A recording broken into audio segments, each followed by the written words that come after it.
Thank you, Mr. Speaker. And on behalf of my party, can I offer heartfelt congratulations to His Holiness, Pope Leo XIV? And can I offer our support to the Prime Minister and his family after the appalling arson attacks on his home?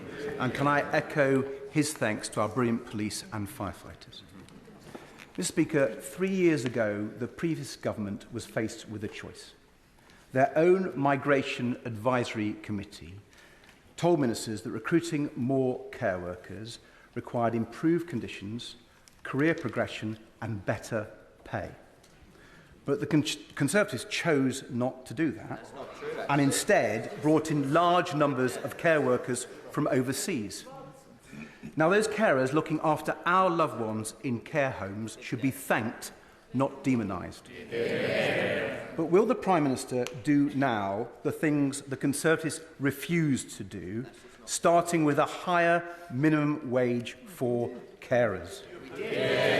Prime Minister.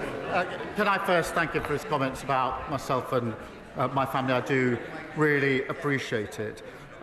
It is important that we have fair pay for care workers, and that's why we've put in place our fair pay agreements. This is the first of its type. It will be applied first to care workers to ensure that they get fair pay, but also a better framework for progression. As he will know, most people leaving care work are leaving care work to go to the NHS because of the pay and the ability to progress. Our fair pay agreements will deal with that to make sure that in the future those jobs are more secure. And I would just add, Mr. Speaker, a declaration of interest. My sister is a care worker. I know firsthand how important the work is and how difficult sometimes the situation is facing them.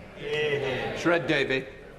For that reply, it's a good first step, but we'll still be seeing people earning more in Amazon warehouses and supermarkets than care homes, and that will mean our loved ones going without the care that they need. But turning to the Middle East now, Mr. Speaker, for more than 10 weeks, Israeli forces have blocked food, water and medicine getting into Gaza. There is now a humanitarian catastrophe with 2 million people at risk of famine and 1 in 5 facing starvation. Rather than ending this crisis, the Netanyahu government is planning to seize all Gaza indefinitely. Now, I know the Prime Minister will agree that the blockade to Gaza should end, and I'm sure he would agree that it would be appalling if Netanyahu proceeds with that escalation. But will he act now and pick up the phone to President Trump for a joint plan to recognise Palestine and get food, water and medicine into Gaza? Prime Minister. Well, I thank him for raising this because the situation in Gaza is simply intolerable and getting worse.